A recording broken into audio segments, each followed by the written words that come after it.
I was here walking on top of a dormant volcano right in the middle of France. Today we're heading to Puy de Dôme.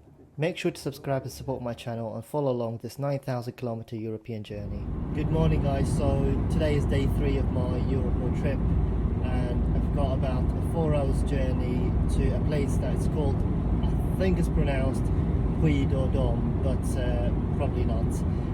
But yeah, it's like an old volcano. I think it last erupted about 10,000 years ago, and yeah, it'd be pretty nice. They've got a teleferic that takes you all the way to the top, so you can hike, but you don't have the energy for that today. So we'll take the teleferic and take some photos from the summit.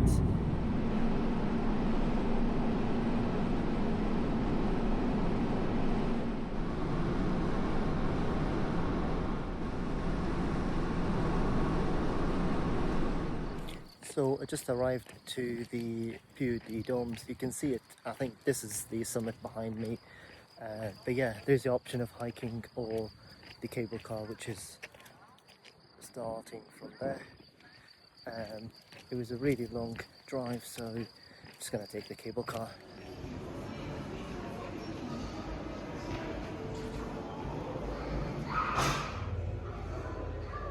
So I missed the trip by about 5 minutes. The next one is in about 35 minutes, which is not too bad. So it's every 40 minutes.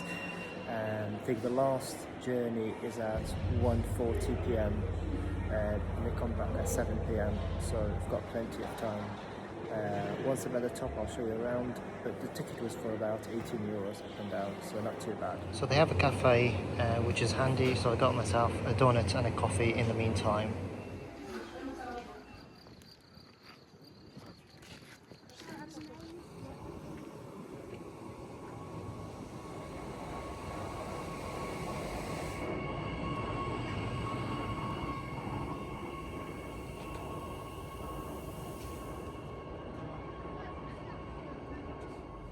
To get to the top, you hop on this electric rack railway. It's a 15-minute scenic journey that goes all the way up to the edge of the volcano, and the views along the climb are incredible.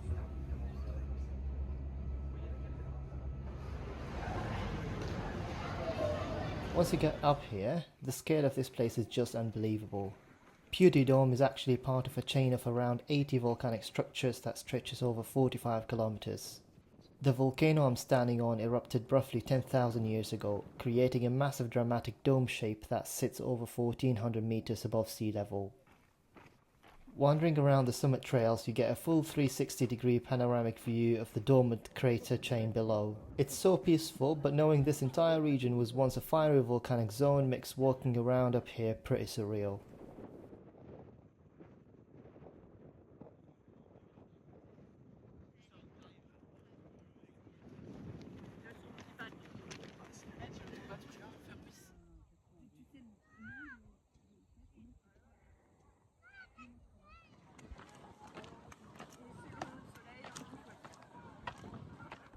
After spending some time taking in the views and exploring the top, it was time to take the train back down and head to our next stop.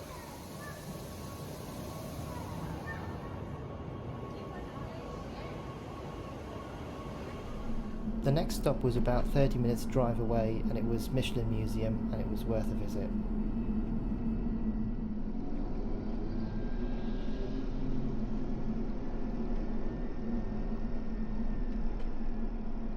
I made a stop here in Michelin Museum. That's in Clermont-Ferrand. I'll show you around shortly. The museum was honestly way more exciting and insightful than I expected. For a ticket that only costs around €5, it's 100% worth a visit if you're near the area. What's fascinating is how Michelin actually got started. Back in 1889, two brothers, Edward and Andre Michelin, ran a farm implement business in Clermont-Ferrand. One day, a cyclist came in needing for a tyre repair, which took hours because tyres back then were glued directly into the wheel. That sparked the idea to create the very first detachable pneumatic tyre.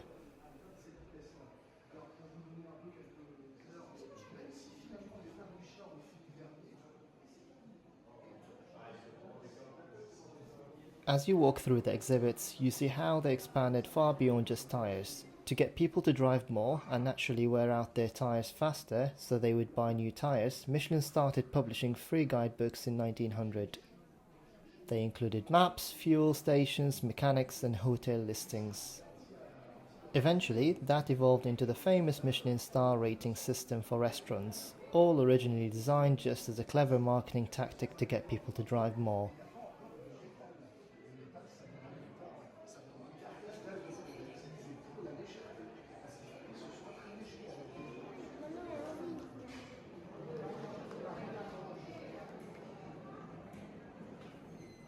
Seeing the entire evolution of the brand from early aviation and railway tyres to modern concepts was a really cool way to end the day before hitting the road again.